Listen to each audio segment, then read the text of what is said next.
io non toccava a me stasera introdurre il relatore, ma Giancarlo ha pensato di ammalarsi e quindi insomma, mi tocca, nel senso che mi ha chiesto di introdurre Guglielmo. Guglielmo è un caro amico, collega del mio dipartimento, è un professore di impianti nucleari presso il Dipartimento di Ingegneria Meccanica Energetica e gestionale e tante altre cose, si chiamano così, ma i dipartimenti per farli tutti insieme mettiamo dei nomi che poi vabbè, alla fine si chiama Dipartimento di Meccanica, poi facciamo tutte le stesse cose.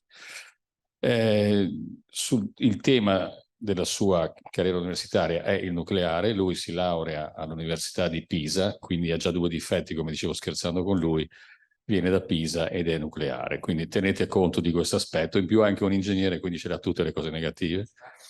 Però dice lui, non sono pisano, sono andato a studiare a Pisa, già quindi recupera qualcosa. Allora, a parte gli scherzi, giusto per introdurre, l'argomento è un argomento di cui si parla, ne parlano tanto, ne parlano troppi, e allora io vorrei riprendere una frase che sento dire da un signore a Radio 24 che dice è giusto che tutti abbiano un'opinione, ma è un diritto che tutti abbiano un'opinione, ma è un dovere averla informata. Quindi io penso che nell'ambito del seminario permanente che è al secondo anno, l'anno scorso abbiamo avuto una presentazione sul nucleare molto tecnica, diciamo di dettaglio da parte di un fisico. Quest'anno abbiamo chiesto a Guglielmo di farci una presentazione sulla situazione del nucleare dal punto di vista ingegneristico.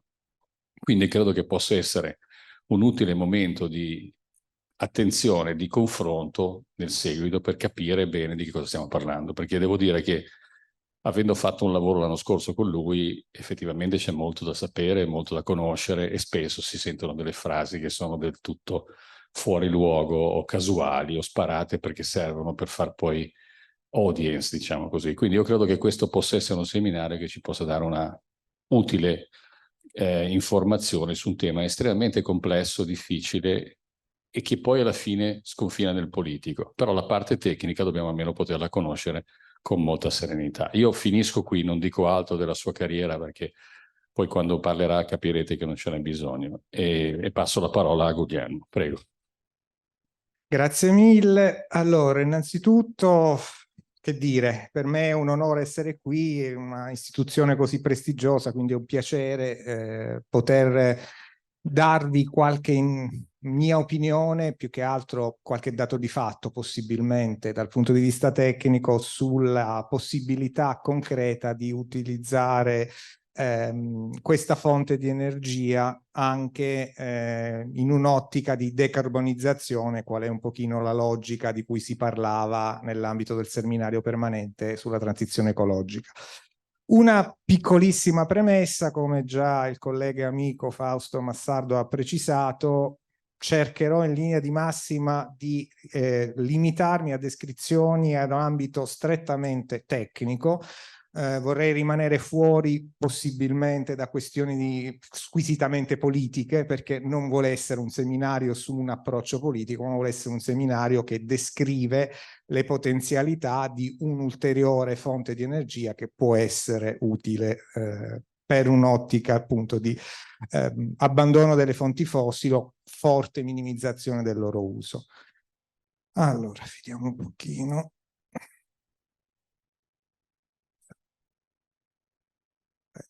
Ecco qua, ci siamo. Dunque, andiamo molto rapidi su questo perché sono cose che conoscete molto bene. È abbastanza ovvio che è noto che la qualità della vita dipende in un mondo in cui la tecnologia avanza sempre di più dalla disponibilità energetica. E questo si vede in N ambiti diversi, quindi non entriamo in dettagli, vi faccio vedere solo dei grafici classici ormai di qualche anno fa, ma che danno un'idea abbastanza indicativa e chiara del fatto che avere una certa disponibilità in termini di quantità di energia all'anno per persona garantisce tutta una serie di elementi che migliorano la qualità della vita, diminuisce la mortalità infantile, aumenta l'aspettativa di vita, diminuisce l'analfabetismo, eccetera, eccetera. È ovvio, ma una volta di più vale la pena sottolineare il fatto che L'energia è qualcosa spesso difficile da ottenere, è importante sfruttarla nel modo migliore, ma l'idea di farne a meno non è foriera di risultati positivi da tanti punti di vista diversi. Questo oggi, perché domani? Beh, continuare a produrre e produrre sempre più energia, perché basilarmente la tecnologia e gli avanzamenti, qui in realtà vediamo cose già ben note, alcune anche superate, mano a mano che andiamo avanti nel tempo, richiedono sempre più energia, e questo già è un primo motivo. Un secondo motivo, se volete, di carattere più sociale, anche questo ovvio, ma una volta di più vale la pena sottolinearlo, ed è legato al fatto che ci sono larghe fette della popolazione mondiale che hanno una disponibilità energetica estremamente limitata. Come rispondere alla possibilità di fornire anche a loro i mezzi di cui noi già disponiamo e disporremo sempre di più è un problema che, prima di tutto da un punto di vista etico, non possiamo non porci. Detto questo, anche qui molto rapidamente vi faccio vedere, anche questo è un grafico classico di qualche anno fa, quindi più che i valori assoluti, il messaggio che volevo emergesse da questa slide è il fatto che esistono tuttora forti disomogeneità nella distribuzione delle fonti energetiche nel mondo. A fronte di zone con una popolazione anche piuttosto corposa, le disponibilità energetiche in certi casi sono molto piccole, e al contrario ci sono zone del mondo, vedo il Nord America, ripeto, il grafico è di qualche anno fa, quindi prendetelo qualitativamente, non quantitativamente, ma zone dove a fronte di una popolazione tutto sommato limitata le disponibilità sono ben diverse. Questi squilibri chiaramente sono qualcosa che necessariamente dovremo cercare di tendere a colmare nel tempo. Di pari passo vale il discorso già accennato prima, che i consumi energetici stanno aumentando e sono aumentati nel tempo in maniera piuttosto evidente. Riporto qui l'esempio dell'Italia, che è passata dal 1900 al 2000 da un consumo di 0,5 TEP a 3,5, giusto per avere un'idea di consumi pro capite, come si siano evoluti e si siano moltiplicati nell'arco del tempo. Qui c'è un altro aspetto da considerare, sempre nell'ottica di cui andremo a parlare stasera, ed è relativo al fatto che la popolazione è distribuita in maniera molto disomogenea. Ci sono zone del mondo dove, qui vedete fondamentalmente il passaggio dal 2000 al 2020, quindi con la popolazione che è passata da circa 6 miliardi a 7 miliardi e mezzo, giù di lì. Orientativamente, e si vede che questa popolazione non è ovviamente distribuita in maniera omogenea, anzi è per lo più distribuita, si trova in gran parte in alcune zone ben delimitate del mondo in cui si trova una quantità di persone grande già adesso e sempre più crescente in prospettiva. Quindi produrre energia è un qualcosa che banalmente è necessario, rispetto alla qualcosa dovremo fare i conti. Il problema è come produrla perché sia da un lato rispettosa dell'ambiente e ponga dei rischi che siano comunque accettabili, ma dall'altro riesca a rispondere alle esigenze comunque che, seppur in maniera estremamente sintetica, vi ho delineato in queste prime slide. Una possibilità è proprio quella dell'energia nucleare, che, così giusto per sgombrare in campo, anche dal mio punto di vista non è la soluzione al problema energetico, ma è un componente essenziale che ci potrà permettere di trovare effettivamente una soluzione complessa che contempla vari aspetti, che sia effettivamente rispondente a tutte le caratteristiche a cui abbiamo fatto cenno fino adesso. È un'attività umana in realtà ad alta tecnologia, sì, ma già conosciuta e gestita con professionalità da anni, quindi non stiamo parlando di un salto nel vuoto, ed ha anche una prospettiva di sviluppo, prima nella fissione, poi accenneremo rapidamente anche in futuro verso la fusione, che potrà sicuramente costituire un utile complemento all'utilizzo delle fonti rinnovabili, fondamentalmente. Qual è lo stato dell'arte? Beh, in sintesi, quella che vedete è la fotografia dell'energia nucleare al 2022. Non entriamo anche qui in dettagli estremi, ma vi invito semplicemente a constatare alcuni elementi piuttosto importanti. Uno, la quantità di reattori e di energia che sono stati prodotti nell'arco del 2022 sono tutt'altro che trascurabili. Stiamo parlando di qualcosa come 440 impianti o giù di lì, che riescono a produrre appunto una quantità di energia piuttosto elevata in situazioni in cui anche dal punto di vista tecnologico miglioramenti, come in tutti gli ambiti, anche in quello relativo alla produzione di energia per via elettrica e per via nucleare, tendono a evidenziarsi. Vi faccio notare per esempio il fatto che l'affidabilità, quindi se volete il fattore di carico, per dirla in termini un minimo più tecnici, la quantità di tempo che l'impianto nucleare funziona nell'arco dell'anno tende a costantemente continuare a crescere. Questo è un indice del fatto che siamo sempre più in grado di gestire potenziali malfunzionamenti e quindi che la tecnologia è sempre più matura. Piccolo inciso che si vede da questa slide: già adesso, nonostante la gran parte della produzione nucleare sia destinata alla produzione di energia elettrica, esiste un'aliquota di energia prodotta per via nucleare utilizzata per scopi diversi dalla pura produzione elettrica. Ho in mente in particolare l'utilizzo per la desalinizzazione, ma anche l'utilizzo come fondamentalmente produzione di calore di processo. Queste aliquote oggi sono relativamente limitate perché la tipologia di impianti che sono stati installati e che ad oggi funzionano permettono uno sfruttamento limitato in questo senso della fonte nucleare, ma in prospettiva saranno sempre più importanti e permetteranno, fra le altre cose, anche la possibilità a questa fonte di energia di penetrare in mercati diversi da quello della mera produzione elettrica.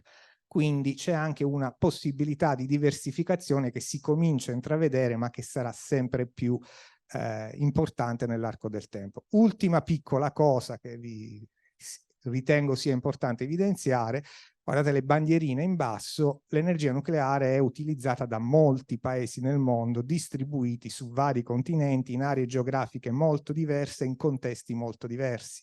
Quindi non è una tecnologia limitata a pochi, ma già adesso non stiamo parlando di prospettiva, questa è una fotografia dell'esistente, è estremamente diffusa ed utilizzata in contesti con livelli culturali e anche tecnologici entro certi limiti in fondo diversi.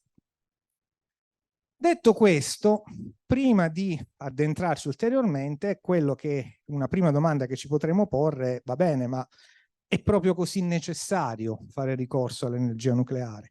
Non potremmo pensare a sistemi, come qualcuno ha proposto, che siano completamente basati sulle sole fonti rinnovabili e che prescindano del tutto da questo tipo di utilizzo? Ma in realtà questo tipo di prospettiva, seppur potenzialmente affascinante, nella pratica tecnica è piuttosto complessa da mettere in pratica per tutta una serie di motivi. Uno dei primi motivi è banale, ma vale la pena evidenziarlo perché forse non è così noto al di fuori degli addetti ai lavori. Quello che vedete riportato in questa slide sono le 20 principali megalopoli del mondo nel 1900, 1950, 2000, quindi a distanza di 50 anni. Cosa si vede? Beh, si vedono due cose. Uno, che all'altezza del 1900 erano quasi tutte concentrate nei paesi cosiddetti sviluppati. E due, la popolazione che si trovava in questi agglomerati urbani era molto più piccola in ciascun agglomerato rispetto ai numeri con cui avevamo a che fare già 20 anni fa. Ovviamente il trend continua a essere questo, quindi i numeri attuali sono cresciuti, non diminuiti rispetto a questo. Ma come vi accennavo, dal nostro punto di vista è particolarmente interessante che nelle colonne di destra la stragrande maggioranza, praticamente la quasi totalità di queste megalopoli si trovano non nei paesi già sviluppati, ma in paesi che sono o sottosviluppati o quantomeno in via di sviluppo, cioè in condizioni in cui non hanno ancora le disponibilità energetiche che invece sono presenti per i paesi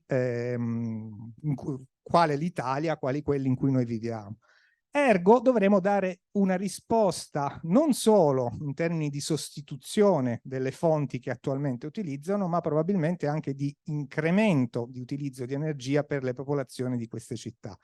E quando abbiamo a che fare con un agglomerato quale quello di Città del Messico, che ormai arriva quasi a sfiorare i 35 milioni di persone, tutte concentrate in un'area relativamente piccola, pensare di fornire energia con fonti che per loro stessa intrinseca natura sono fonti estensive che richiedono grandi estensioni di territorio diventa molto complicato.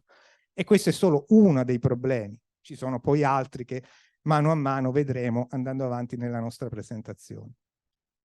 Un altro problema è quello della densità energetica, che va di pari passo con quello di cui stavamo parlando. Ecco, in questa slide vedete fondamentalmente a parità di potenza installata, stiamo parlando di 1 gigawatt elettrico, quindi la stessa taglia di potenza, qual è la superficie occupata in termini di ettari da tipologie di impianto diversi. Anche questi dati risalgono a qualche anno fa, quindi qualche lieve miglioria in particolare sulle rinnovabili sicuramente è presente, ma quello di nuovo che vorrei evidenziare è soprattutto l'ordine di grandezza dei dati di cui stiamo parlando, non tanto il valore in assoluto. Se prendiamo l'energia nucleare piuttosto che le fonti fossili tradizionali, fondamentalmente i numeri sono molto comparabili, anzi c'è più differenza magari nell'implementazione di un certo tipo di impianto a parità di tecnologia fornito da un vendor piuttosto che un altro, che spostandosi da una tecnologia a un'altra. Sono tutti valori dell'ordine di poche decine di ettari, quindi comparabili fra di loro. Quando ci andiamo a spostare verso solare fotovoltaico, solare termico, stile progetto Archimede o ancora di più l'eolico, cominciamo a salire di ordini di grandezza. Prima di 1, poi di 2, poi di 3 ordini di grandezza. Quindi, tornando al discorso di prima, se raffrontiamo quella slide in cui abbiamo una popolazione molto grande concentrata in uno spazio relativamente piccolo, pensare di poter soddisfare tutto il fabbisogno energetico utilizzando soltanto delle fonti che richiedono grandi estensioni di territorio è quantomeno problematico.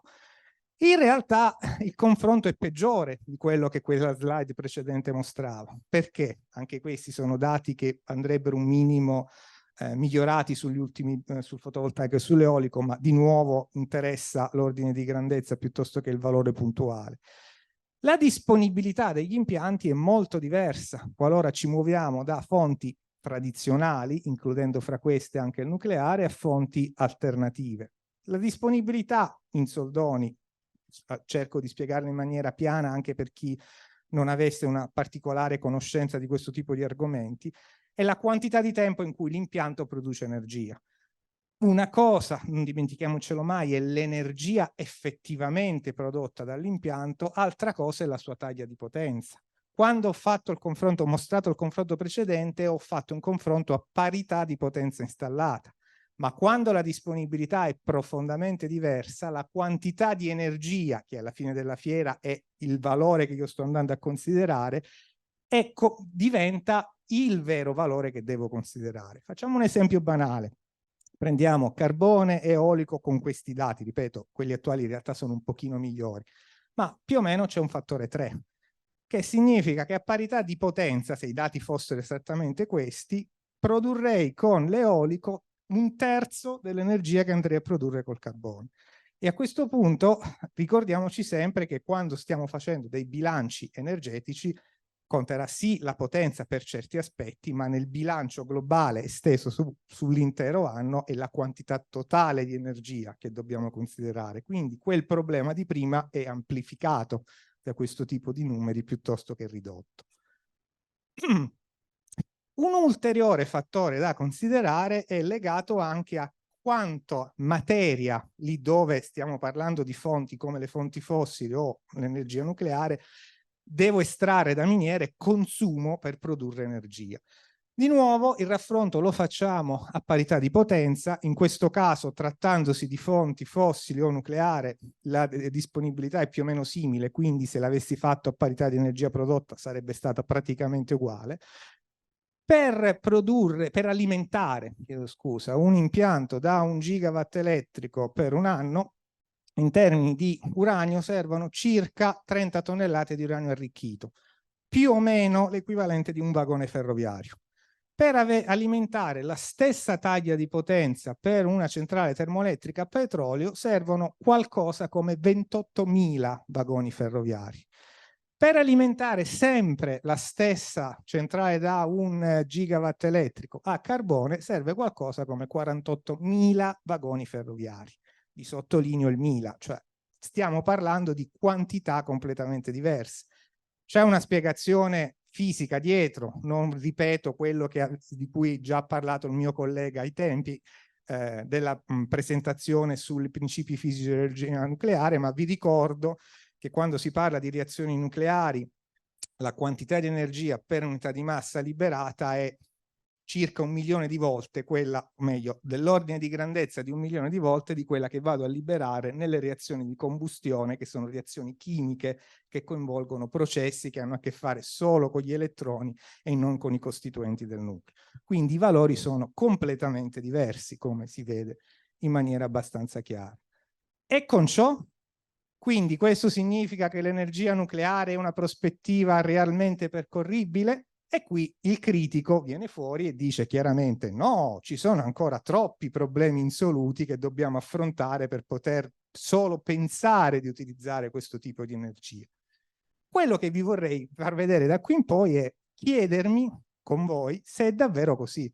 Siamo davvero sicuri che tutti questi problemi insoluti siano tali e lo saranno soprattutto ancora di più in prospettiva? Proviamo a fare una lista, come la lista della spesa. Vediamo l'elenco dei problemi insoluti e cerchiamo uno alla volta di analizzarli. Cominciamo. Quali problemi ci possono essere legati? Possono essere legati all'utilizzo dell'energia nucleare? Inquinamento, sicurezza, scarsità di risorse minerali, in particolare l'esaurimento dell'uranio, costi, scorie, e questa è una delle tematiche che di solito spesso suscita di più l'attenzione, accettabilità sociale. Ok, questo forse di tutti è l'aspetto meno tecnico, ma in un'analisi ingegneristica quantomeno un cenno deve essere fatto anche a questo. Cominciamo. Inquinamento, punto numero 1. Il nucleare e l'ambiente. Fondamentalmente alcune cose sono ovvie, ma vale la pena ricordarle, e l'energia nucleare praticamente non produce gas serra nell'arco dell'intero ciclo di vita. Vi sottolineo che quando si fa una comparazione fra diverse fonti energetiche, si va a valutare la quantità di CO2 emessa, una comparazione seria non viene fatta sull'impianto, ma viene fatta sull'intero ciclo di vita, da quando estraggo i materiali, tutti i materiali che servono dalla miniera, a quando li vado a smaltire, tutti alla fine della vita.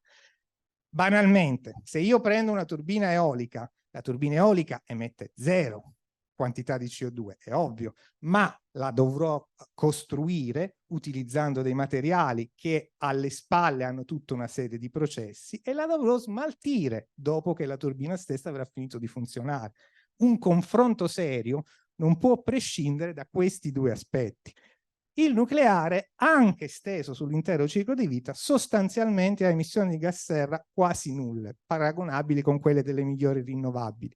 E quindi ha da questo punto di vista sicuramente un atu non banale, nel senso che permette, dà la possibilità di produrre in maniera stabile e continuativa quantità di energia elevate senza, quindi che possono coprire per esempio il carico di base, di fatto senza avere una grossa, anzi senza avere una emissione particolarmente elevata di gas serra, con tutto quello che questo comporta in termini positivi da questo punto di vista. E questo è uno di quegli aspetti che comincia a essere evidenziato anche da persone che storicamente in passato sono state contrarie all'utilizzo dell'energia nucleare. Cito Lovelock, che forse è uno dei più famosi ambientalisti che ai tempi era stato fortemente contrario, che in varie sue dichiarazioni nel tempo ha più volte detto recentemente che non possiamo prescindere dall'utilizzo del nucleare se vogliamo andare verso una reale sostenibilità in termini energetici anche futuro. Detto questo, vediamo un pochino di essere più quantitativi, perché fin qui siamo rimasti sulle chiacchiere. Ecco, questo è un grafico presentato in un articolo, purtroppo il puntatore non funziona, ma in basso a sinistra lo vedete, quindi c'è un riferimento chiaro per chi di voi fosse interessato ad approfondire l'argomento, dove si vede in maniera abbastanza evidente qualcosa di relativamente noto rispetto a quello che abbiamo detto, cioè idroelettrico, nucleare, eolico hanno una emissione in termini di CO2 per unità di energia prodotta sul ciclo di vita che è quasi nullo, quantomeno estremamente bassa. Per esempio, una piccola parziale sorpresa la potremo vedere sul solare fotovoltaico. Se io vado a considerare, che è subito a destra dell'eolico, del wind, se io vado a considerare le emissioni sul ciclo di vita, quindi complessive dalla estrazione dei materiali al loro smaltimento, beh, queste emissioni sono sì basse, ovviamente molto più basse rispetto che sto al carbone e al petrolio, ma non così basse come altre rinnovabili e come il nucleare stesso. Quindi anche lì attenzione a valutare le cose sulla base di dati di fatto, di numeri provati e non di sentito dire o di cose che possiamo ipotizzare sulla scorta di ipotesi che possiamo formulare più o meno corrette. Quello stesso confronto è stato anche recentemente, sono N di questo tipo, ma vi riporto uno piuttosto recente. Questo è un tratto da una pubblicazione della Bank of America di maggio di quest'anno, quindi relativamente recente, dove di nuovo si vede che il valore medio, quello giallo, per tutta una serie di rinnovabili è piuttosto basso, mentre il range, quindi che dipende da tutta una serie di scelte, di parametri rispetto a come estraggo i materiali, come li smaltisco, eccetera, di altre fonti, compreso il fotovoltaico, comincia a essere effettivamente diverso e può essere anche cospicuamente più elevato rispetto a quello visto in precedenza.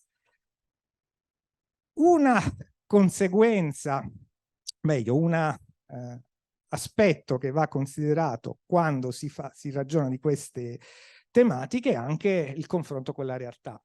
Quella che vi riporto è fondamentalmente il livello di emissioni, in questo grafico, di CO2, e questi sono dati, non proiezioni, i livelli di emissioni di CO2 in due paesi abbastanza sintomatici rispetto alle scelte opposte, soprattutto nel recente passato, relative all'energia nucleare. Sono le emissioni di CO2 nel 2016 in Francia, nei mesi che vedete da gennaio a dicembre, e in Germania. La Francia è quella in verde in basso e la Germania in alto. La Germania è il paese che ha scelto di uscire dopo Fukushima dal nucleare, di abbandonare in maniera anche abbastanza repentina la sua produzione di energia nucleare e di sostituirla nominalmente con le sole fonti rinnovabili. Sottolineo nominalmente, perché in pratica quello che è successo è che per motivi legati anche ad aspetti tecnici, problema di stabilità della rete, la capacità di installare con una certa rapidità grosse quantità di nuove rinnovabili, una buona parte dell'energia nucleare che è venuta a mancare è stata sostituita in Germania dall'utilizzo del carbone, che ha fatto quello che vedete. Come si vede in maniera chiara, la quantità di CO2 emessa per unità di energia è completamente schizzata in alto rispetto a valori che prima dell'abbandono del nucleare non erano quelli francesi, ma erano sicuramente molto più vicini. Cioè, tanto per capirsi, stiamo parlando di un fattore 3, più o meno, 3 volte tanta in termini di quantità di CO2 emessa per unità di energia, confrontando la Germania rispetto alla Francia. Sempre per unità di energia prodotta. E qui c'è la spiegazione chiara del perché è successo. Questo è nel mese di marzo di quest'anno, quindi è recente, quella che è la richiesta di energia elettrica, il consumo elettrico, la linea violetta più o meno in alto, mentre in basso vedete la somma della produzione di tutte le fonti rinnovabili, sempre in Germania, sempre in quegli stessi giorni, grafico giornaliero, quindi piuttosto dettagliato. Si vede in maniera abbastanza chiara che in molti giorni c'è un gap notevole fra il totale delle rinnovabili e la quantità di energia effettivamente consumata. Di nuovo vale il discorso detto prima.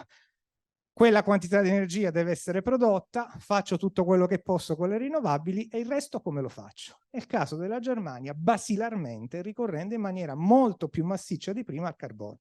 L'effetto è esattamente quello che abbiamo visto in precedenza. Di nuovo questi sono dati, non sono proiezioni. E qui, vabbè, anche qui c'è più o meno lo stesso discorso detto prima, non entro in dettagli, ma invito a notare che se vediamo un raffronto con l'Italia del Nord, di nuovo l'intensità del carbonio, Italia del Nord perché è più industrializzata e perché ne facciamo parte anche noi, quindi mi sembra anche giusto andare a focalizzarci su questo aspetto.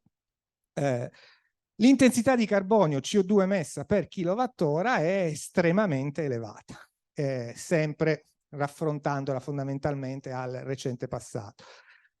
Anzi, qui vale una cosa che è particolarmente interessante. Se andate a guardare la seconda colonna, è la quantità di energia nucleare. Per l'Italia del Nord vedete circa il 12%. Voi direte, ma come è possibile? No, ma noi non abbiamo impianti nucleari, c'è un errore. Non c'è nessun errore. Sono le centrali nucleari che funzionano subito dopo i confini dell'Italia, praticamente in toto per noi. Ci forniscono quel 12%. E meno male, perché grazie a quello riusciamo ancora a rimanere entro emissioni di CO2 tutto sommato ragionevoli. Se andassimo a perdere anche quel 12% avremo emissioni ancora più elevate di CO2 per unità di energia prodotta. Detto questo, una domanda che uno potrebbe porsi a questo punto è l'aspetto relativo al fatto che la centrale nucleare però può portare inquinamento di altro tipo. Sospendiamo per un momento il discorso delle scorie, sulle quali c'è un capitolo a parte, quindi ne parleremo in maniera dettagliata, ma limitiamoci al problema dell'impatto sulla salute di chi vive nei dintorni delle centrali nucleari o di chi lavora nelle centrali nucleari.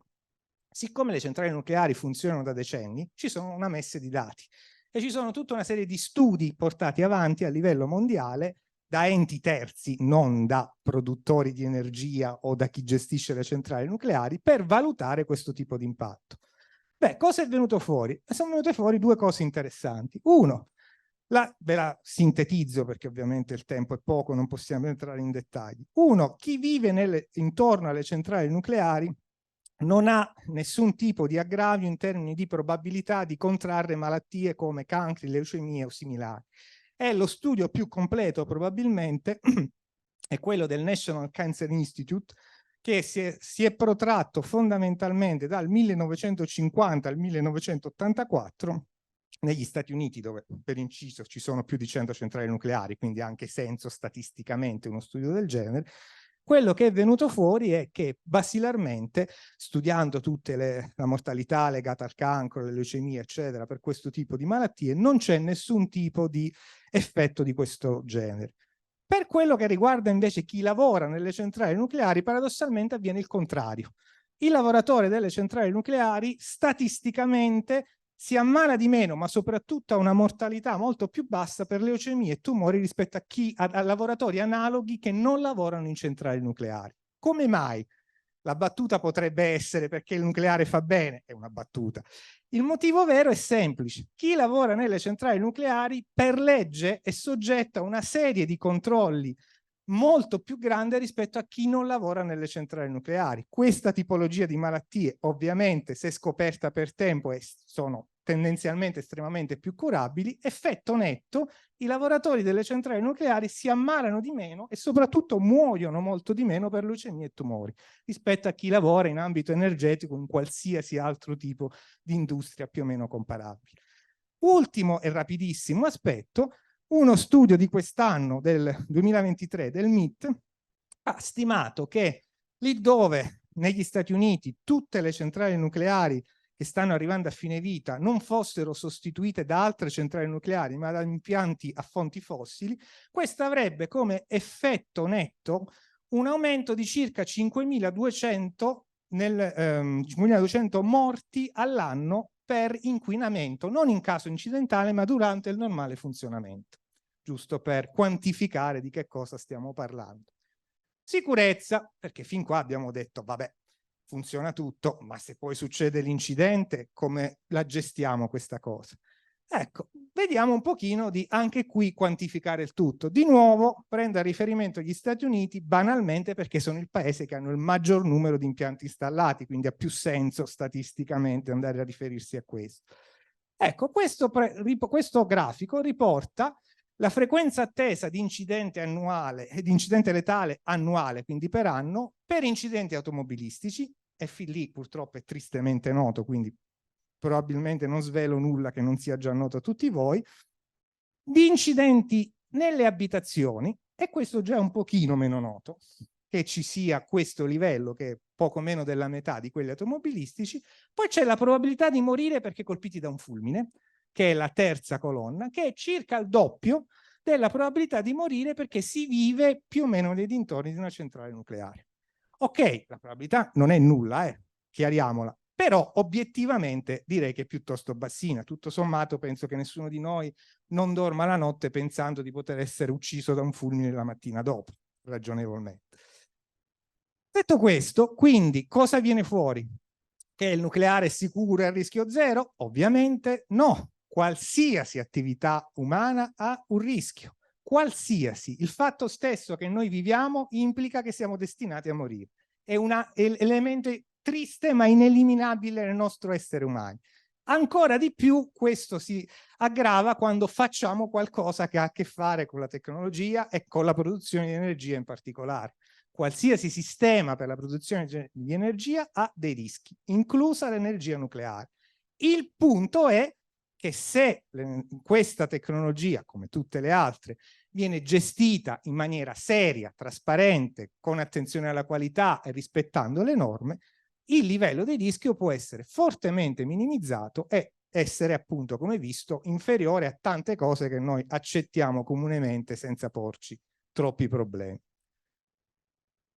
La sicurezza nucleare, anche qui non entriamo in dettagli estremi, altrimenti allunghiamo troppo, ha tutta una serie di principi che fondamentalmente si possono riassumere nel concetto di separare quella che è la sorgente di pericolo da quello che è l'esterno.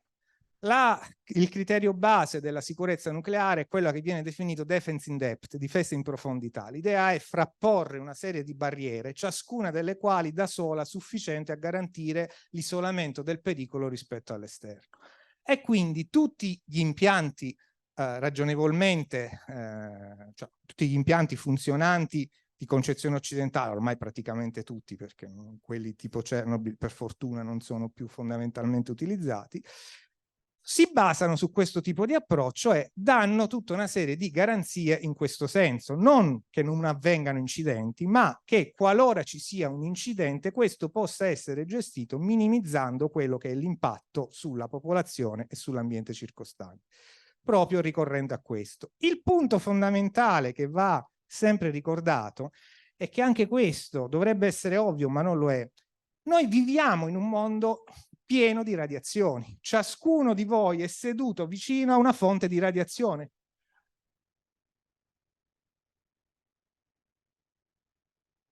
Lei sarebbe in grado di distinguere una radiazione che arriva dall'universo da una radiazione emessa da una sostanza utilizzata in un impianto nucleare? No, perché sono indistinguibili dal punto di vista fisico. Quindi, se stiamo parlando di pericolosità del nucleare, qual è la pericolosità del nucleare? In caso di incidente, qual è la principale pericolosità? È l'emissione di radiazioni, siamo d'accordo? Cosa? No. Comunque, andiamo avanti. Quindi la cosa fondamentale che volevo appunto evidenziare è che non esiste un livello zero di radiazioni sicuro, perché tutto intorno a noi emette radiazioni. Il punto è che quello con cui noi dobbiamo confrontarci è un livello che può essere comparabile, se non inferiore, come vedete appunto, e come l'intervento dalla platea ha ricordato, a quelli che sono i livelli naturali in cui noi siamo immersi. Quindi non è che le radiazioni in sé sono inaccettabili, giusto per chiarire anche quest'altro aspetto che altrimenti viene poco evidenziato. Rispetto agli incidenti, una cosa fondamentale che va evidenziata in termini di quantità di energia, quindi di calore e quindi anche poi di radiazioni che devono essere smaltite, è che a differenza di quello che avviene in altre tipologie di impianti per la produzione di energia, la quantità di calore e quindi anche di radiazioni emesse da un impianto nucleare decade nel tempo, cioè diminuisce all'avanzare del tempo, non rimane costante per tempi indefiniti. Ergo, dobbiamo riuscire, dal punto di vista della sicurezza, a garantire la capacità di asportare questo calore ed eventualmente controllare queste radiazioni che vengono emesse in un tempo che però, in un lasso di tempo che via via va a decrescere, proprio perché la quantità appunto di potenza di radiazioni emesse decresce nell'arco del tempo da questo punto di vista. Come vi dicevo, il principio base è quello della difesa in profondità, che si basa appunto sulla un'insieme di barriere, ve l'ho già accennato prima, quindi non rientrerei su questo aspetto. L'esempio è quello della matrioska. Il concetto è quello di una sorgente di pericolo al centro e di una serie di barriere tecnologiche e piani di emergenza, come per almeno gli impianti che tuttora stanno funzionando, che costituiscono l'estrema barriera. Giusto per citare un esempio di un incidente accaduto, Fukushima, a differenza, è recente, che quindi è ben presente nella memoria, a differenza di quello che si crede e che spesso è stato propagandato in maniera erronea dai mass media, quello che è stato fatto rientrava pienamente, anche inclusa l'evacuazione della popolazione attorno alla centrale, rientrava pienamente in quello che era stato preventivato come sistema per garantire la sicurezza. Non è stata l'estrema ratio del governo giapponese preso dal panico che non sapeva più cosa fare. Per un impianto di quella generazione l'ultimo livello di sicurezza è costituito proprio dall'evacuazione della popolazione attorno all'impianto. Quindi hanno fatto esattamente quello che era previsto, come l'avrebbero dovuto fare, e nonostante un incidente causato da uno dei peggiori sismi in termini di entità della storia umana, 9 gradi della scala Richter, e un conseguente tsunami che ha superato di gran lunga quello che era il livello per cui l'impianto era stato progettato, l'attuazione dei sistemi di sicurezza, inclusa l'evacuazione di emergenza intorno alla centrale, ha garantito, come è successo, di non avere dei decessi nella popolazione che viveva intorno alle centrali nucleari. Giusto per capirsi che cosa vuol dire tsunami più grande, le barriere anti-tsunami davanti all'impianto erano state costruite avendo in mente un'onda al massimo di 5-6 metri. L'onda che è arrivata intorno ai 13-14 metri. Quindi l'onda non ha distrutto la barriera, semplicemente ci è passata sopra. Ha invaso completamente l'impianto, quindi quello che è accaduto è andato molto al di là di quello che era stato progettato rispetto alla sicurezza dell'impianto. E nonostante quello, il fatto che ci fosse una struttura di questo tipo con difesa in profondità ha garantito che quantomeno l'ultima linea di sicurezza ha evitato una serie di decessi nella popolazione attorno all'impianto stesso. Detto questo, esistono delle quantificazioni economiche dei danni in termini ambientali e rispetto alla popolazione? Beh sì, esistono. Questa che vedete è uno studio portato avanti nell'ambito di un progetto europeo che si chiama ENSAD, chi di voi è curioso lo trova su internet e quindi può trovare tutto, che riporta fondamentalmente per i paesi OECD e non OECD quelli che sono i costi quantificati, quindi equivalenti rispetto agli incidenti e decessi, per varie fonti energetiche, incluso il nucleare, dove lo zero che vedete per i paesi OECD è legato al fatto che dal 1969 al 2000 non c'è stato nessun incidente in centrali per la produzione di energia elettrica nei paesi OECD che abbia causato vittime.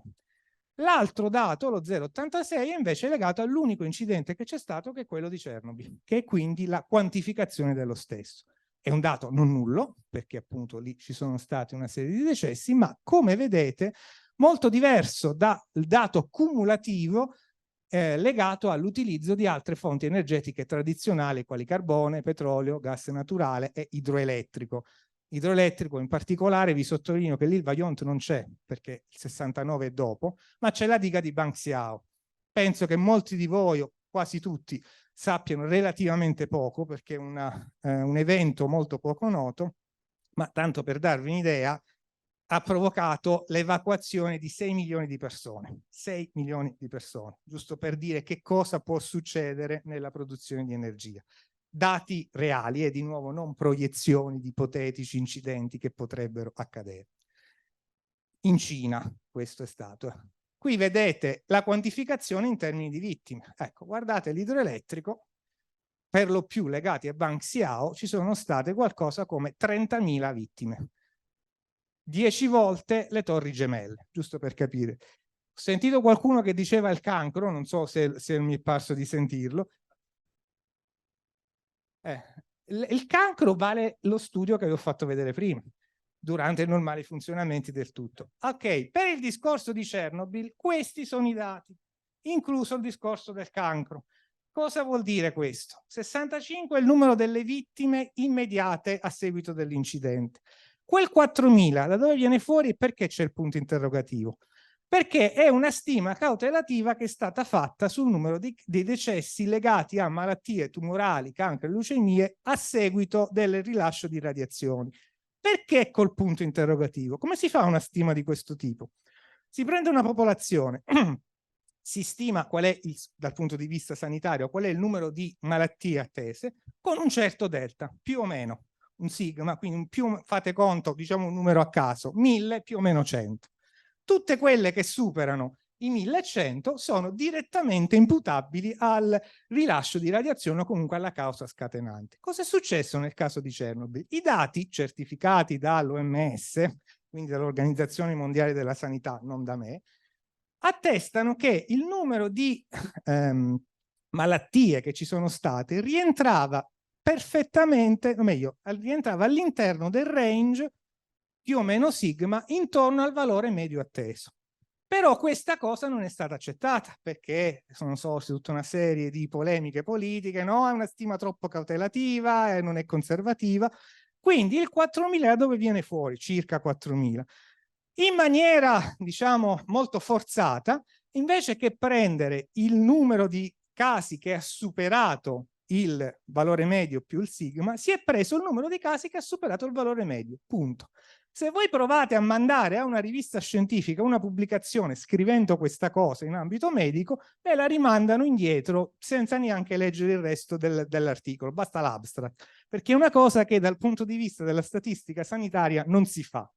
Però nel caso di Chernobyl è stato deciso di fare in questo modo e il 4.000 viene fuori da questo tipo di approccio. No, vabbè, c'ero comunque, quindi a questo punto ho soltanto chiarito questo discorso.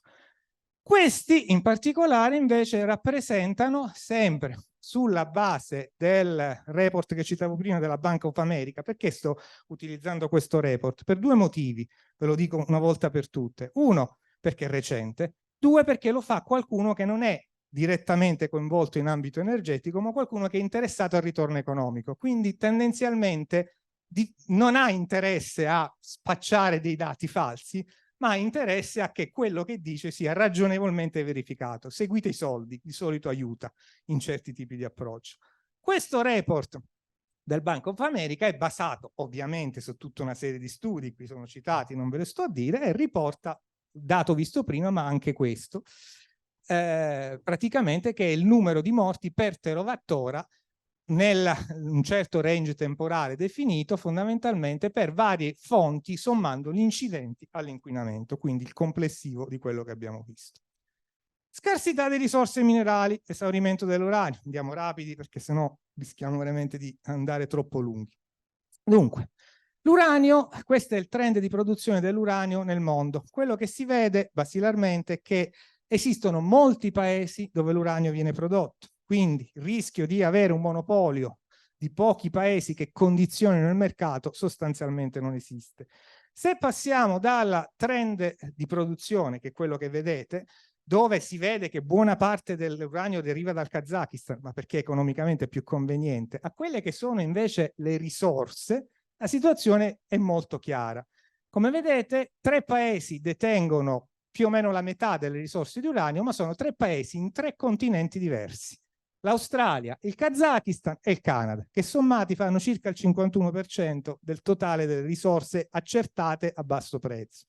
Quindi una situazione in cui è abbastanza poco probabile, diciamo così, non usiamo termini diversi, che ci possa essere una penuria tale di uranio che non possa essere colmata dall'intervento di qualcun altro dei produttori a livello mondiale. Ok, ma per quanto tempo avrò uranio? Dipende, come per tutte le risorse minerali, da quanto sono disposto a spendere. Più spendo, più uranio posso estrarre. Ovviamente al salire delle cifre che sono disposto a utilizzare, possa avere quantità di uranio via via diverse. Però a questo punto la domanda vera di fondo è: ma per quanto tempo avrò uranio? E qui in realtà le risposte sono due. Una ve l'ho già data: dipende da quanto sono disposto a spendere. Se passo dal uranio a basso costo attuale ad uranio a costi molto più elevati, moltiplico per un fattore 4 più o meno quella che è la disponibilità di uranio. Ok, valori buoni, ma tutto sommato neanche così buoni. Stiamo parlando di passaggio da 100 anni a 300 anni, 400 anni, quindi tutto sommato non poi così tanto. Il vero salto però è tecnologico. Quei valori sono valori che presuppongono l'utilizzo degli attuali reattori nucleari a spettro termico. Qui andremo su questioni troppo tecniche, non abbiamo qui il modo di approfondirlo, ma in sintesi estrema, il passaggio da reattori a spettro termico a reattori a spettro veloce significa moltiplicare per 50-60 la disponibilità in termini di durata dell'uranio. In parole povere, se io estraggo 100 grammi di uranio da miniera, con gli attuali reattori di fatto davvero ne utilizzo 1-2. Se utilizzo un reattore veloce ne utilizzo 50-60, da cui è abbastanza chiaro il fattore 50-60 nel passaggio dall'uno all'altro. E quindi dai 300 anni passo a 19.000. Ok, non è infinito, non è rinnovabile, ma una fonte che mi dà garanzia di poter essere approvvigionata per 19.000 anni, quantomeno il dubbio che la posso usare me lo posso porre, ne vale la pena. Detto questo, qui allarghiamo un attimo il discorso. Questo è l'uranio, ma in termini di materiali tout court richiesti, materiali classici per la costruzione degli impianti, beh, questo è sempre il report del Bank of America, quindi quello recente che vi citavo, che ha stimato fondamentalmente quello che sono le quantità di materiale richieste in termini di acciaio, vetro, cemento e calcestruzzo fondamentalmente per vari tipi di fonti, chiaramente sempre tonnellate per terawattora, quindi tonnellate per unità di energia prodotta.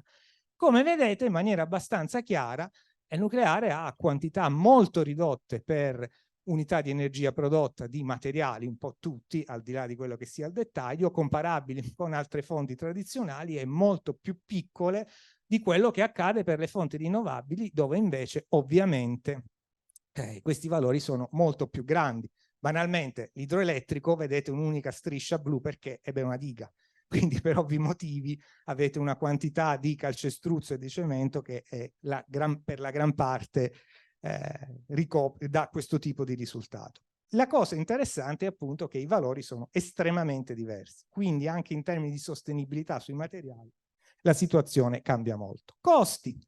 Qui il discorso diventa delicato, nel senso che il punto vero è sulla base di cosa, di quali ipotesi io formulo i miei studi, posso avere risultati completamente diversi.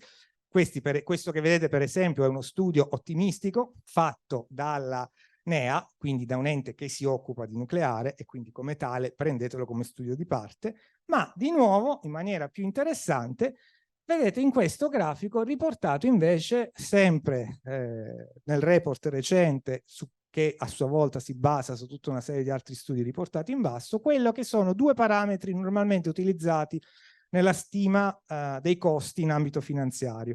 L'LCOE, Levelized Cost of Energy, e il ROI, Return of Investment, anzi meglio l'ROE, l'Energy Return on Energy Investment, per essere ancora più precisi.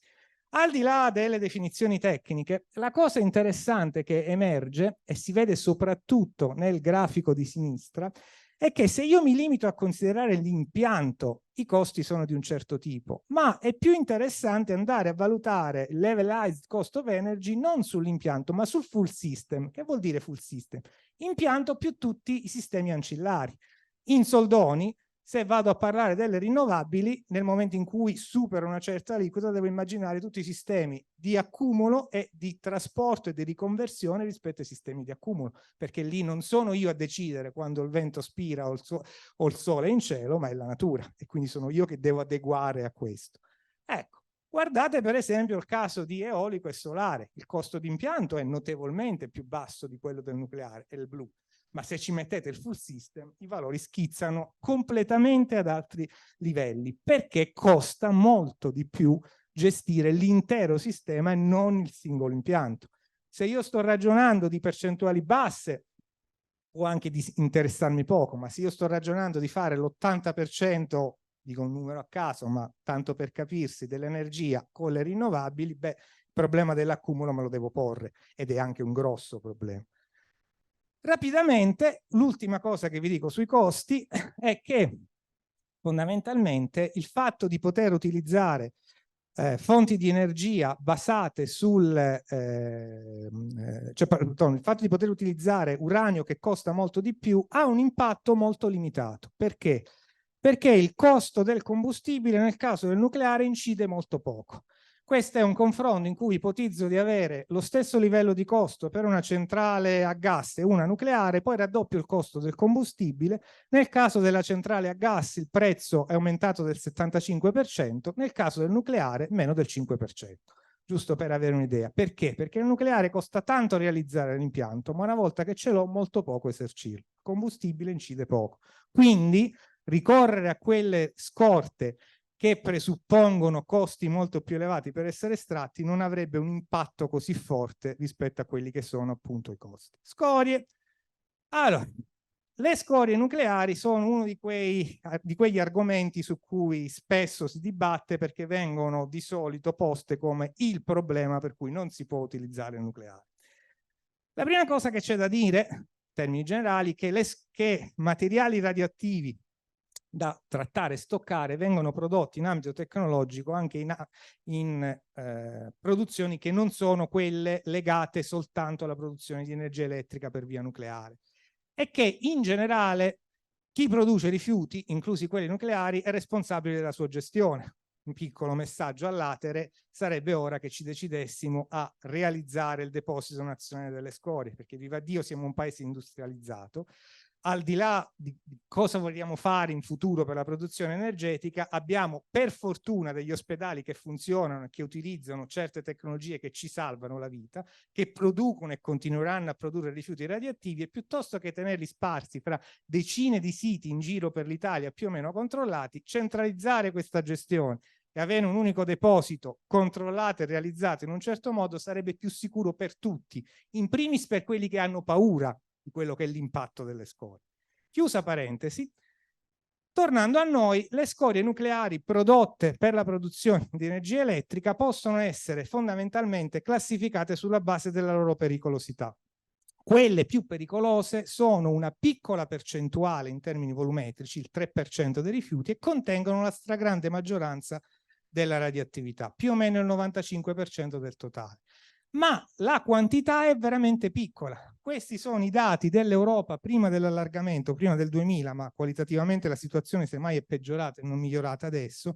Su un totale di qualcosa come 1.000 milioni di metri cubi di rifiuti industriali, quelli ad alta attività radioattivi sono 500 metri cubi.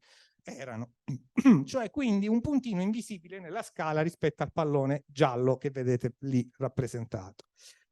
Cosa ci faccio? O meglio ancora, la cosa più impressiva è questa classica slide che si fa vedere sempre.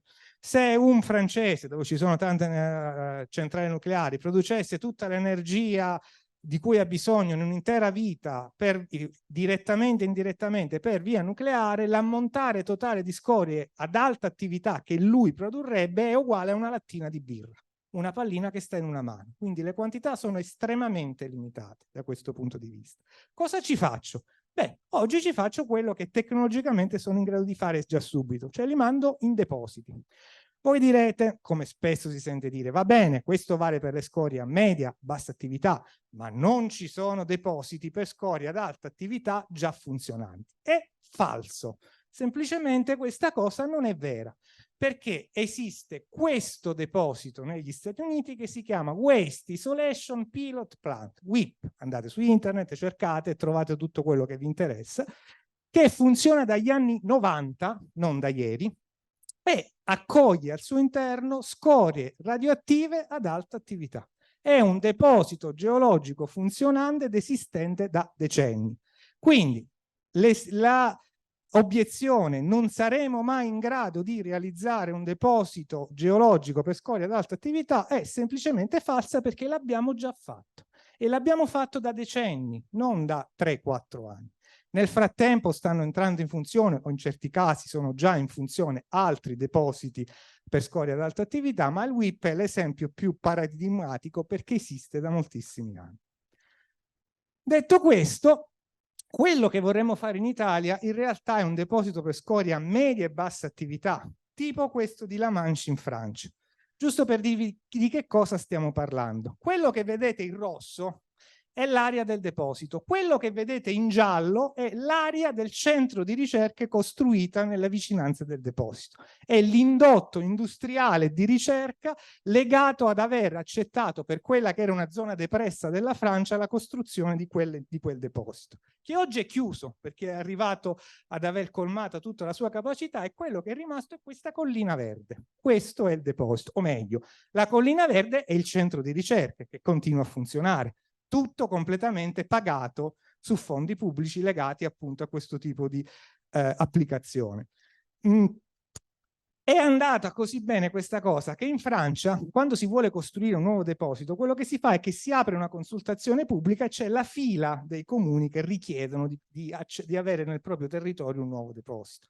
Giusto per dirvi chi ce l'ha avuto, come si rapporta a questo tipo di argomento. Informare e spiegare come funzionano le cose a volte aiuta. Detto questo, un deposito geologico è una struttura complessa da realizzare, ma come vi dicevo ce n'è uno che funziona da tanto tempo e molti altri che o stanno già funzionando o sono alle porte dell'inizio del loro funzionamento. Forsmark in Svezia, il deposito in Finlandia, un altro in Francia, uno in Giappone. Adesso non vi sto a fare tutto l'elenco, ma ce ne sono molti che sono praticamente già realizzati. Quello finlandese già funziona, tanto per dirvene un altro già esistente, e quindi non vi sto adesso a fare l'elenco in questo senso. Accettabilità sociale. Beh, cosa dice la popolazione? Qui sarò rapidissimo perché non è il mio ambito, quindi non voglio entrare in questioni sociologiche. Beh, banalmente la popolazione dice che quando comincia a capire i benefici dell'utilizzo di questa fonte insieme a tante altre, non c'è questa opposizione così evidente come potremmo credere. Il caso della Finlandia è sintomatico. La Finlandia ha messo su l'idea di costruire Olkiluoto 3 e poi 4, ma attorno anche il deposito, cioè in maniera combinata anche il deposito di scorie a bassa attività e ad alta attività. Quindi fondamentalmente un sistema integrato in cui tutto viene gestito in maniera corretta. Questo è un esempio di come questo genere di argomenti può essere approcciato. Quali sono i dati attuali? Beh, questo è un grafico che rappresenta fondamentalmente quella che è l'opinione l'andamento dell'opinione della popolazione negli Stati Uniti dall'83 all'anno scorso, fondamentalmente in termini di favorevoli e contrari all'uso dell'energia nucleare. Come vedete la forbice si allarga, anzi fondamentalmente attualmente è circa 77% favorevoli, 23% contrari. Sì, vabbè, però il Giappone, Fukushima, questo è il Giappone. Questo è il Giappone e la domanda era, ma ho alzato una mano, devo fare una domanda? Ho visto, no, scusi. Dicevo, questo è il Giappone in cui la domanda era se la persona intervistata fosse d'accordo o contraria a riavviare gli impianti nucleari giapponesi. Come vedete, all'altezza di quest'anno, del 2023, più della metà della popolazione giapponese è a favore oggi al riavvio degli impianti nucleari. Quindi questo di nuovo è una evidente rappresentazione che lì dove le cose vengano gestite in un certo modo non è detto che la popolazione debba essere a priori contraria. Dipende da come si pongono le questioni. In maniera molto rapida, e ci avviamo alla conclusione, per il futuro che tipo di prospettive abbiamo? Perché se quello era lo stato dell'arte ed era la risposta ad alcune problematiche, poniamoci il problema del futuro. Ma per il futuro ci sono tutta una serie di nuovi impianti che vengono proposti. Fondamentalmente, anche qui non la faccio lunga, esistono varie generazioni di impianti nucleari che sono state proposte nel tempo, prima, seconda, terza, quarta. Per inciso, gli impianti che sono attualmente in funzione per lo più sono di seconda generazione, quelli che oggi vengono realizzati sono quelli di terza generazione. La quarta generazione sono impianti che verranno realizzati dal 2030 in poi. Quindi l'obiezione che anche ho sentito in passato fatta da chi non conosce l'argomento, ma perché dobbiamo realizzare, se dobbiamo costruire un impianto oggi, perché lo dobbiamo realizzare di terza generazione visto che abbiamo quella di quarta, di nuovo è sbagliata dalle fondamenta, perché non abbiamo oggi gli impianti di quarta generazione, sperabilmente li avremo fra un lustro almeno, ma non prima, probabilmente intorno al 2030. Comunque, in questi impianti di quarta generazione, vabbè, qui vedete due classici di seconda, pressurizzati e bollenti, ma andiamo rapidi, non abbiamo il tempo per approfondire. Qui vedete alcuni degli impianti di terza generazione avanzata che oggi potrebbero essere realizzati. L'EPR è quello di Olkiluoto, la P1000 è quello della Westinghouse, ma lasciamo perdere. Come dicevo, il futuro probabilmente saranno soprattutto impianti di quarta generazione e impianti derivati da questo tipo di approccio. È un'iniziativa lanciata dal DOE all'altezza del inizio del secolo, fondamentalmente, che ha visto coinvolta tutta una serie di paesi, quelli che vedete rappresentati sono tutte le bandierine più o meno dei vari paesi del mondo, a cui nel 2007 sono aggiunti anche Russia e Cina, quindi la stragrande maggioranza dei player a livello mondiale che si occupa dell'energia nucleare è coinvolta. Per inciso ci siamo anche noi, perché c'è l'Unione Europea attraverso l'Euratom, quindi anche qui è falso dire che l'Italia non è coinvolta nello sviluppo del nucleare. Ci siamo, partecipiamo a progetti europei per fortuna da N anni, anzi io personalmente, chi lavora nel mio ambito personalmente è andato avanti grazie molto a questo, perché se aspettavamo i finanziamenti nazionali sarebbe stato molto problematico fino a qualche anno fa pensare di fare ricerca ancora in ambito nucleare. Comunque, gli obiettivi della quarta generazione, in maniera rapida, mirano ad avere impianti sempre più sostenibili, sempre più economici, resistenti alla proliferazione e affidabili. Fra questi impianti ce ne sono di vario tipo, ma rientrano anche quelli che vengono definiti gli small modular reactor, i piccoli impianti modulari che hanno una taglia più piccola degli attuali e hanno anche una maggiore flessibilità, perché possono essere utilizzati, oltre che sfruttando meglio il combustibile, per i motivi che abbiamo detto prima, reattori veloci, reattori termici, possono permettere di pensare ad applicazioni anche diverse. Banalmente, un motore per alimentare una grande nave portacontainer si può fare con un piccolo reattore modulare. È una cosa che con vecchi reattori pressurizzati sarebbe stata complicata o antieconomica, ed è una cosa che ha una notevole importanza. Perché quando andiamo a parlare di decarbonizzazione, i trasporti sono uno dei settori, se non il settore più problematico, lì dove vogliamo davvero sostituire tutti i combustibili fossili. È vero, oggi si va verso l'elettrico, ma l'elettrico ha dei limiti. Banalmente il problema è l'accumulo alle batterie. Se io sto pensando di alimentare un aereo piuttosto che una grossa nave portacontainer, per motivi di peso piuttosto che di ingombro, pensare almeno con la tecnologia attuale di alimentarla full electric è abbastanza un'utopia, per non dire termini più cattivi. Quindi tendenzialmente dobbiamo pensare a soluzioni alternative. O, come nelle portacontainer, piccoli reattori modulari è una possibilità, oppure per esempio produzione di idrogeno, sistemi che mirano a produrre dei combustibili alternativi ma in maniera davvero ambientalmente compatibile, cosa che con l'attuale steam reforming, come vedremo fra un attimo, si fa abbastanza poco. Questi sono i progetti della quarta generazione, in particolare quelli in rosso sono reattori veloci. Il secondo, il Lead Fast Reactor, è un reattore su cui stranamente l'Italia ha di fatto diciamo, è il paese più avanzato a livello mondiale.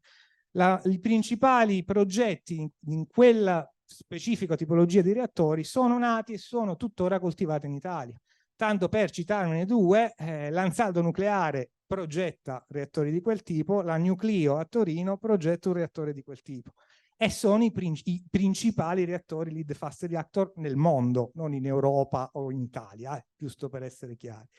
Molto interessante anche il reattore a gas ad alta temperatura.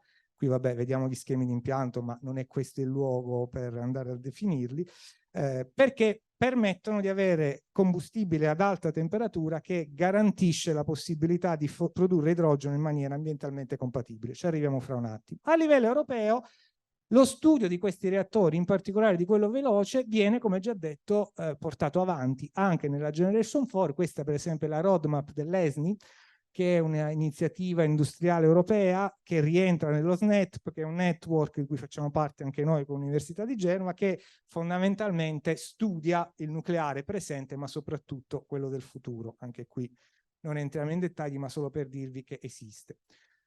Chiusura del ciclo, qui ci sarebbe molto da dire, ma quello che vi dico in termini rapidi, se poi avete interesse anche al di là di questo incontro, è un argomento di cui mi occupo direttamente, quindi lo conosco bene.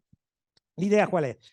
Quella di dire sì, va bene, abbiamo i depositi geologici, ma sono depositi geologici, comunque costituiscono un manufatto complicato, costoso e che deve essere gestito per molti anni. Esiste un'alternativa? Sì, esiste.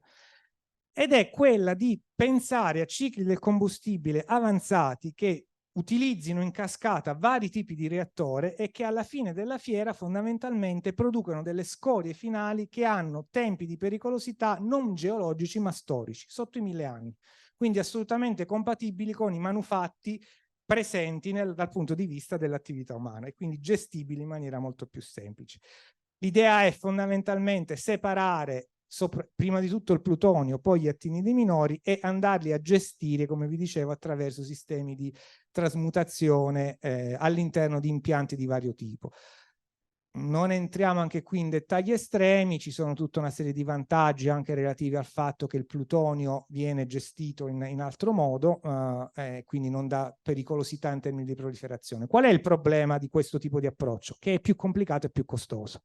Quindi oggi fondamentalmente può essere perseguito solo se c'è l'interesse politico a farlo. Vedete, il direct disposal è semplice.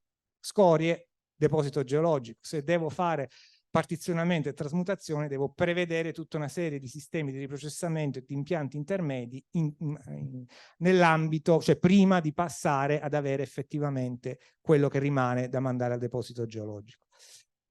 Ci sono vari modi per definire quanto una scoria è pericolosa, tipicamente ci sono dei parametri, l'OM e l'OMT, ve li cito più che altro anche per un minimo di campanilismo, questo l'abbiamo inventato noi e quindi è un nome che poi viene utilizzato nell'ambito tecnico a livello mondiale, abbiamo la primogenitura ormai quasi 20 anni fa, io e un mio collega ci inventammo fondamentalmente questo nome, eravamo giovani all'epoca, lasciamo perdere, il tempo passa per tutti.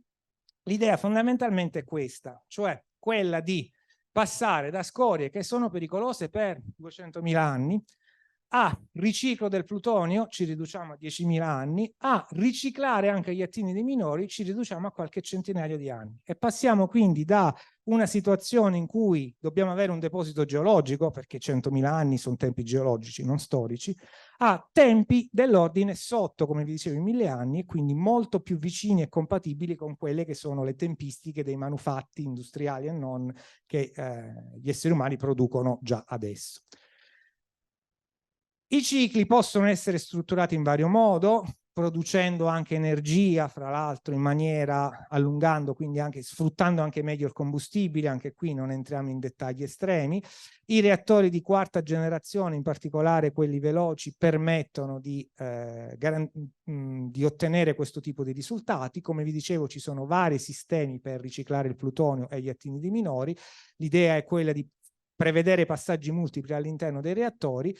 Uno di questi reattori può essere l'HTR che citavo prima e poi i reattori veloci come ultimo sistema per avere fondamentalmente una struttura di questo tipo. Anche questo è un nostro prodotto originale, presentato anche questo in articoli di qualche tempo fa, è un esempio di ciclo simbiotico, reattore ad acqua leggera, HTR, reattore veloce a gas o meno, che permette fondamentalmente alla fine del ciclo, non vi sto ovviamente a spiegare i dettagli tecnici, ma concettualmente l'idea è che riciclo tutti gli attinidi minori oltre al plutonio nei vari reattori, HTR, GCFR, eccetera, e il waste finale sostanzialmente ritorna a livelli paragonabili a quelli dell'uranio estratto da miniera, quindi a livelli ambientali, in tempi dell'ordine di qualche centinaio di anni.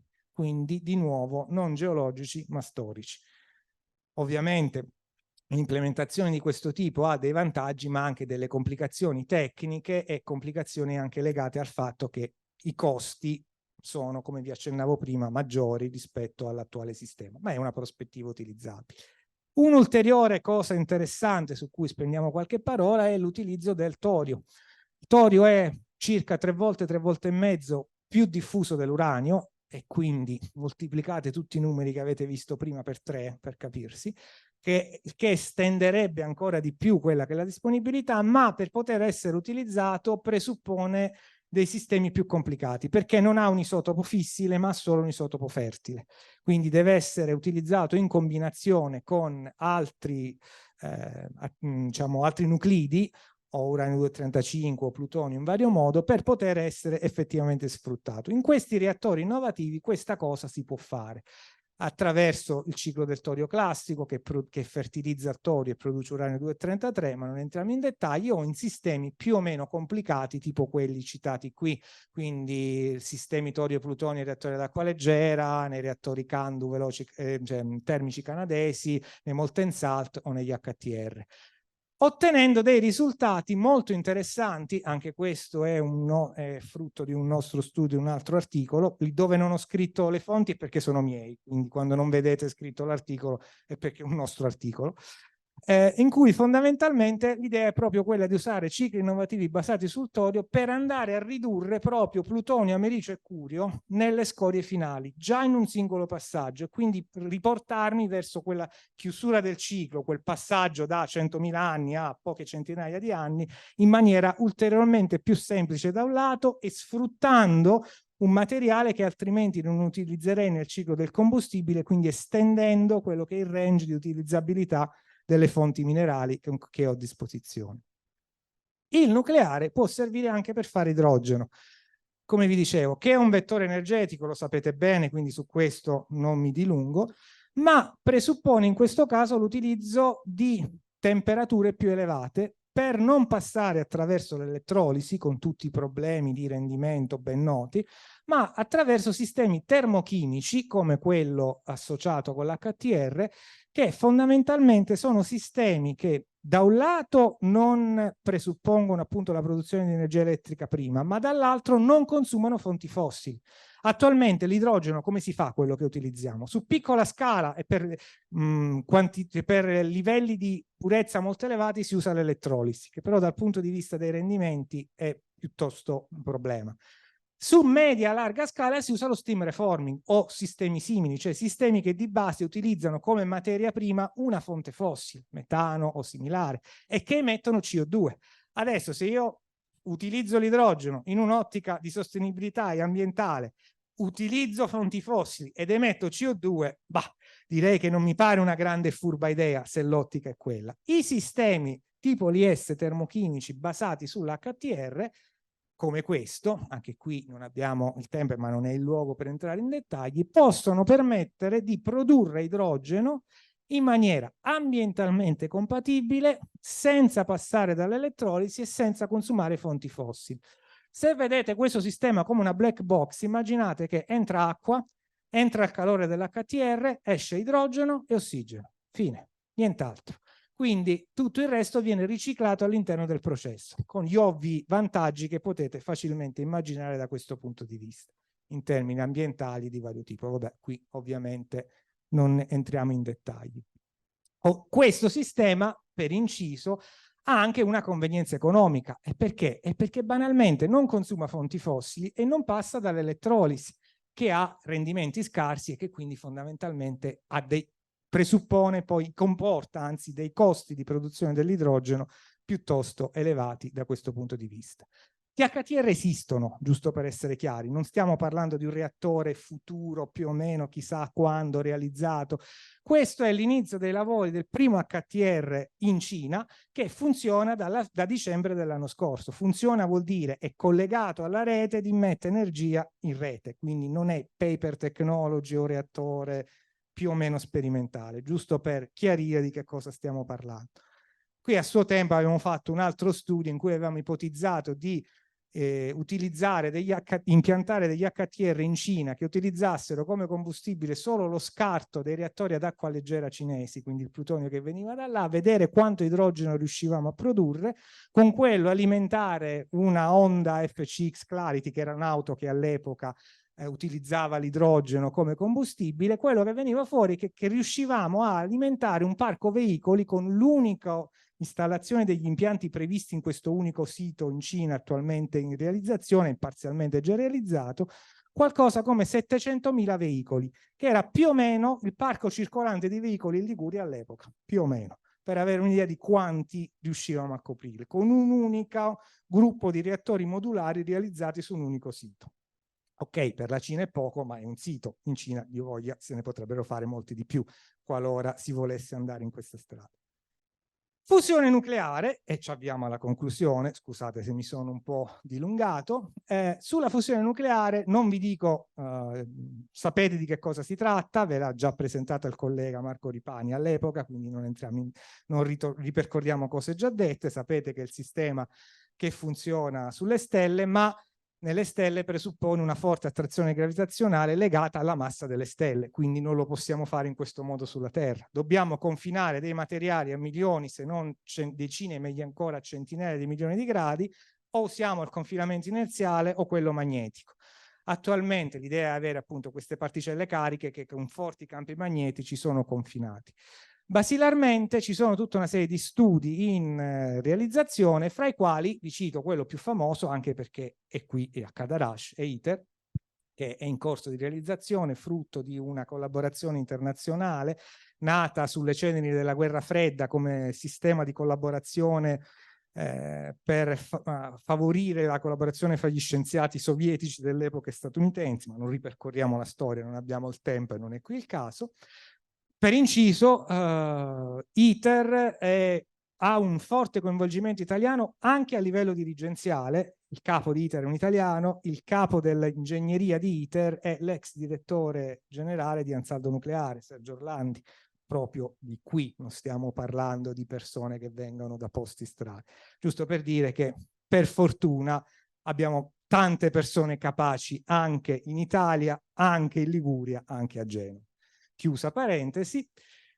Quello che vi faccio vedere, questo è ITER, non abbiamo chiaramente il tempo di descrivere nel dettaglio come è fatta la macchina, vi invito solo a notare la complessità e vi sottolineo che molta della tecnologia che viene implementata per realizzare il reattore a fusione è lo stato di avanzamento di quell'ambito tecnologico, vale per i superconduttori, per le pompe a vuoto, per i materiali utilizzati, per i flussi termici, ci sono N aspetti. ITER è un reattore sperimentale. Quindi stiamo parlando di qualcosa che non viene realizzato per produrre energia oggi, ma si spera un domani.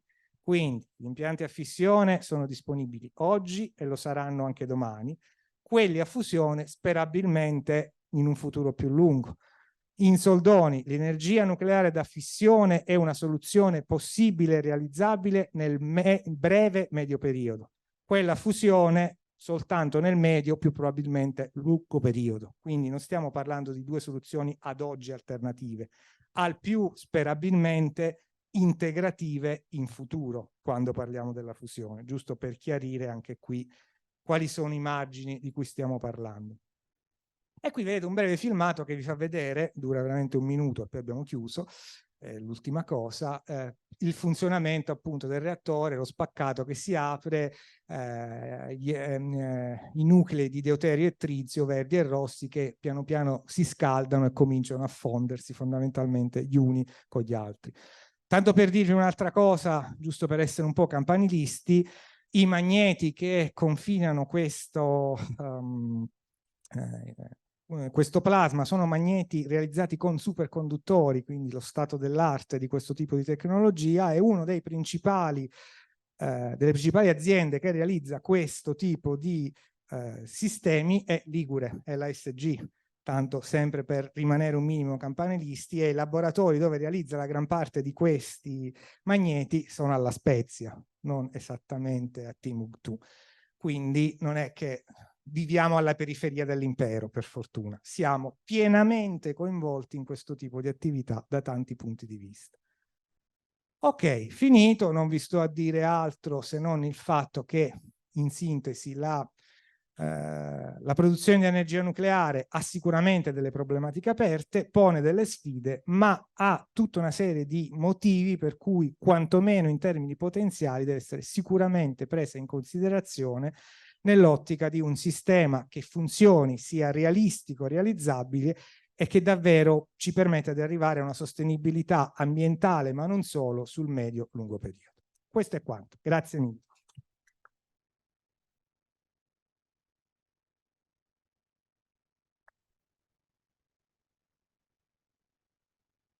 Allora, io ringrazio Guglielmo per la presentazione e per la passione che ci mette. Soltanto il fatto che uno ci metta passione per me è positivo, qualunque sia la cosa che uno studia. La passione del ricercatore è fuori di dubbio.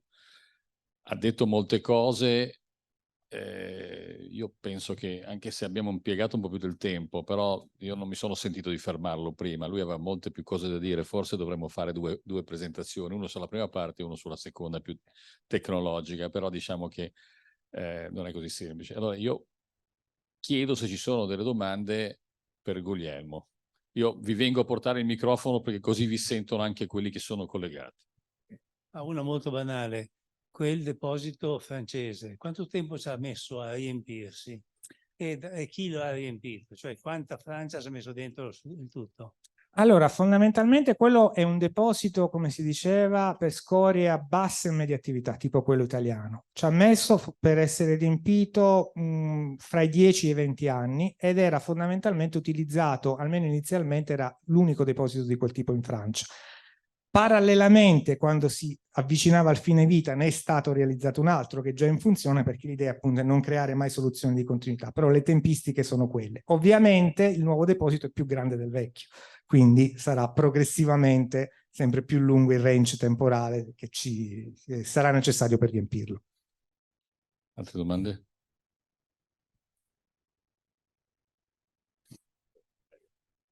Sono un medico, fra l'altro, sono un ginecologo, non c'entro niente, anche se è cugino di un fisico di Pisa. E niente, vuol dire, il problema grande si chiama NIMBY, essenzialmente, perché fare una cosa in Finlandia è facilissima. Uno, perché è grande la Finlandia e i finlandesi sono finlandesi. Soprattutto perché i finlandesi sono finlandesi. Esatto. Unico, si inciuccano il sabato, ma a parte quello, insomma. Perciò il problema grosso, penso, che in termini siano tecnici sicuramente, ma i problemi, diciamo, sociali di accettabilità, basta pensare al Vado adesso, il rigassificatore, che Casini, per dirlo in maniera elegante, comporta nelle decisioni di scelta. Allora, concordo, la sindrome NIMBY è una sindrome, ci affligge tutti in tutti gli ambiti. Il problema, dal mio punto di vista, diciamo, di tecnico, è quello di fornire gli strumenti. Cioè, dal mio punto di vista, il primo passo è, come accennava correttamente Fausto, tutti dobbiamo avere un'opinione, ma deve essere informata. Prima di tutto dobbiamo sapere, con cognizione di causa, di che cosa stiamo parlando. Poi possiamo anche discutere, e lì l'ambito chiaramente non è più solo tecnico. Noi da tecnici quello che ci possiamo impegnare sempre di più a fare è diffondere le informazioni e la conoscenza, perché è un prerequisito. Se non parliamo la stessa lingua non parliamo, e se non conosciamo non parliamo la stessa lingua. Questo possiamo fare noi, poi l'aspetto politico non è solo, quantomeno non sta solo a noi. Poi c'era una domanda anche in fondo. Sì, prego, prego. Faccio una domanda da tecnico, perché io sono un tecnico solare. Sì. Per 45 anni faccio il solare, tuttora. E la ringrazio perché è stato molto chiaro, a parte quella dei raggi cosmici, perché quella, mi scuso per prima, ma è come se io cadessi per terra di infarto adesso e questo farebbe bene al nucleare. Non mi tornava la logica del suo. Quindi quella slide, per favore, se può, non la metta. Però per il resto è stato molto interessante e mi ha reso ben più chiaro ancora di quello che già sapevo, dell'enorme differenza che c'è tra le tecnologie solari e quelle nucleari. Perché quelle nucleari sono complicatissime, basate su complicati sistemi, mentre quelle solari, francamente, lei lo sa che un gigawatt fotovoltaico con 50 elettricisti lo si monta in 6 mesi.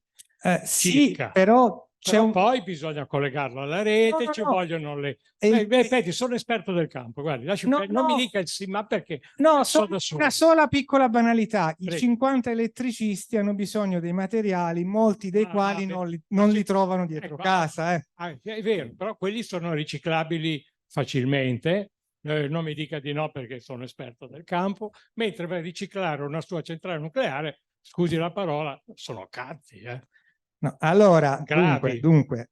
No, ma non è che dico che... Però, comunque, mi ha convinto sempre di più del solare, la ringrazio. Si figuri. L'importante è avere delle opinioni appunto informate.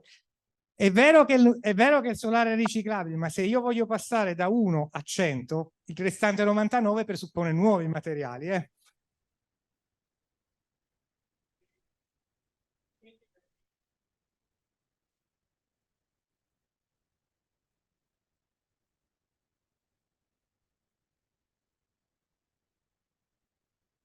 Sono dati. Abbiamo un'altra domanda.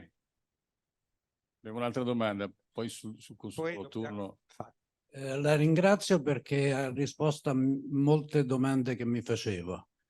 E soprattutto mi interesserebbe approfondire però un aspetto, diciamo, di quello che lei prevede come evoluzione di medio periodo, cioè il nucleare di quarta generazione, in particolare un esempio che potrebbe essere interessante anche per capire tutti quello che si può fare, se può dirci qualcosa di più sull'esperienza della società Nucleo. Nucleo. Nucleo è una società che è nata, è una startup nata in brevissimo tempo grazie all'iniziativa principalmente di Stefano Buono, forse qualcuno di voi lo conosce, un imprenditore che è diventato famoso per la sua capacità di creare dal nulla un'altra startup in ambito di applicazioni di acceleratori in ambito sanitario. Chi ha moltiplicato il valore di questa società l'ha rivenduta con un enorme guadagno, perché gli ha creato ovviamente un credito notevole a livello anche finanziario, e lì dove ha ripreso la vecchia idea parzialmente di Rubbia, lui aveva lavorato con Rubbia al CERN, questo Stefano Buono, è ripartito da quell'idea coinvolgendo Luciano Cinotti, che è un esperto di reattori small modular reactor refrigerati a piombo, e ha creato questa società mettendoci la faccia, e ovviamente quando si ha un certo credito ci sono ritorni. È riuscito ad accumulare qualcosa come 1 miliardo di euro di finanziamenti in un paio d'anni, roba che anche nell'ambito mondiale è abbastanza una rarità. Per giunta l'ha fatto. No, NuScale non è fallita, vabbè, adesso apriamo un attimo, non è fallita NuScale, ha chiuso un contratto, cioè la cosa sarebbe lunga. La faccenda è un po' più complicata. In sintesi estrema, NuScale aveva fatto un contratto con delle municipalità, prevedendo un certo prezzo di vendita dell'energia elettrica. A seguito delle crisi mondiali di vario tipo, i prezzi sono saliti in modo tale che non era più conveniente quel prezzo, e ha preferito chiudere il contratto prima di realizzare gli impianti. Non è fallita la società, ha chiuso il contratto. È una cosa diversa, ma comunque. Bene. Io mi permetto di fare un commento. Con Guglielmo ci siamo incontrati, mi pare 2 anni fa, chiacchierando al bar dell'università, della scuola politecnica. Cioè, io venivo dalla parte di quelli che parlano di idrogeno, solare, fotovoltaico, e lui veniva a parlarmi di nucleare, quindi eravamo, come posso dire, da 2 parti del mondo diverse. E abbiamo detto, sì, più o meno, poi bisogna capire chi è l'acqua santa, chi è... Lasciamo il dubbio. E siccome siamo, come posso dire, dei ricercatori, perché poi alla fine, cioè, quello che ci interessa è trovare qualcosa, no? Perché facciamo la nostra vita, mica perché io devo convincerti che tu devi andare a idrogeno, o tu che io devo andare a nucleare con la mia motoretta col nucleare sotto, no? E era il momento nel quale qualcuno, uno dei politici a caso, sparava, diceva che in Italia avremmo dovuto fare tutto nucleare, cioè praticamente azzerare tutto e tutto nucleare. Cosa abbiamo fatto? Ci siamo messi lui ed io, abbiamo preso un ragazzo a fare una tesi e ci siamo tolti lo sfizio di vedere quanto nucleare ci stava in Italia, quanto ne avremmo potuto fare. Sono venuti fuori dei numeri, fermo restando l'aspetto politico, sono venuti fuori dei numeri razionali, cioè non puoi pensare di fare in Italia 150 reattori nucleari, se non fosse altro perché, come mi insegna l'amico Eva, la terra che sta ferma non c'è in Italia, c'è anche un problema di questo genere. Dove farli? Dove farli, esatto. E io non so se ti ricordi qualcosa di quel cosa, se vuoi dare 2 numeri, così tanto per ricordare che sono state delle... Cioè, gli studi vanno fatti, è inutile che uno vada alla Camera dei Deputati e spari delle cose così, cioè devi avere delle realtà... Mi puoi rimettere? Devo mettere una slide fantasma, che è esattamente quello che mi chiedeva, ce l'ho. Ah, non lo sapevo, giuro che non ci siamo parlati. No, non ci siamo parlati. Non ci siamo parlati, lo giuro.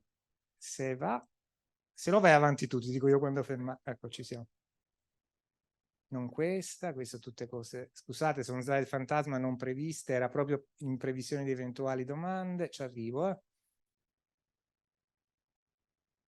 Questo, beh, il deposito giapponese, reattori veloci, sono in fondo, ci arrivo. C'è troppa roba. Troppo... No, ma queste non le ho dette, figurati se dicevo anche queste, finivamo alle 2 di stanotte.